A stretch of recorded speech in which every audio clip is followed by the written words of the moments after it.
So, my loves, today we are in day 10 of this program, and you've come a really long way. I know we keep saying this, but we've covered a lot of ground so far, and I've been getting you to think and to analyze and to do calculations. And oh my goodness, you've been doing so much work. So, I'm so proud of you, and thank you for bearing with me and for putting the effort in because it's really paying off. I hope you're starting to unpack lots of things and starting to have some big realizations. I know I certainly have through doing all of this. So I wanted day 10 to be a little bit easier on you. And so I have got an activity for you, and I want you to take you back in time. I want you to cast your mind back to when you were young. And you can go back to various points in your youth. You can go way back if you want to.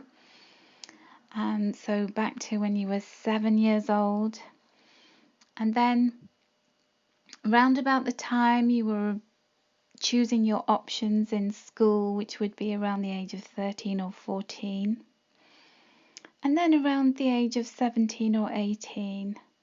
So cast yourself back in time to those moments when you were around 7, about 13 or 14, and around 17 or 18. And I want you to think about just, write down randomly on a piece of paper like a mind map, what were your skills and talents?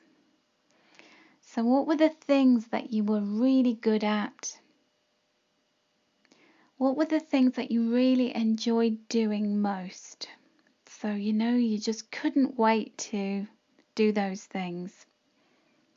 So it might have been playing chess or board games. It might have been doing sports, painting and drawing. I used to play musical instruments. I had a recorder, I had an organ, and I had a violin. I played all three of them. I used to write and compose music and write lyrics for it.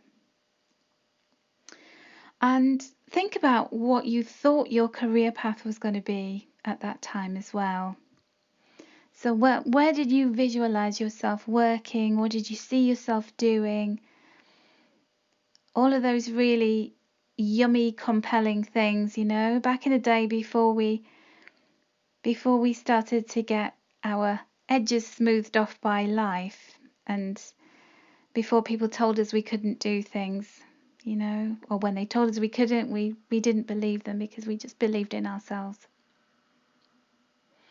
So do all of that lovely pondering, working on yourself, and what were the things that you loved doing, what were you good at, and just write everything down that you can remember. Just enjoy basking in the glow of those lovely memories of everything that was possible for your life. And the reason I'm getting you to do that is because we have worldly talents that we bring into this life with us.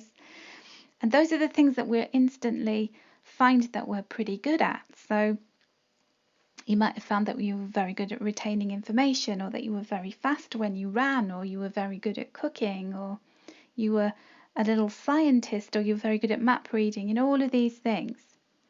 And those are the things that were given to us, the natural talents and skills and interests that we had naturally before other people made us do things. And then when we get to our mid-30s through to about the age 40, that is when our spiritual talents really start to kick in. So these would be, I don't know what age you are, but you will be starting to connect with some of your spiritual talents. If you're older, then maybe you've already uncovered them and started to work with them in some way.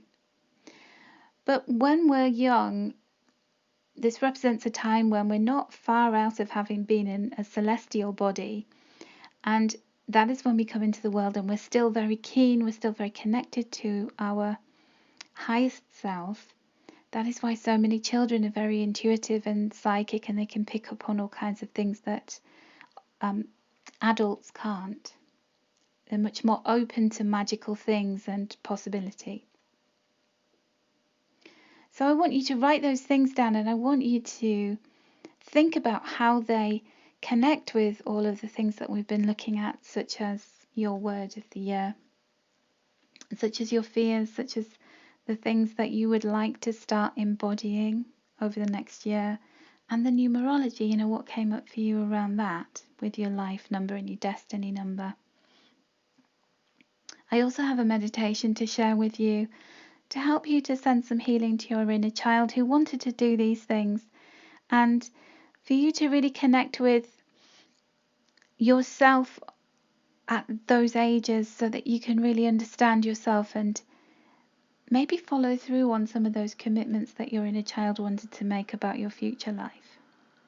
So I hope this helps you as another layer, another added dimension to finding your purpose, because those things that we wanted so much as a child are very important clues as to what we find we step into so naturally and what we enjoy. And that's what we're here to do, experience our joy and to really fulfill all of our worldly and our spiritual gifts in this lifetime.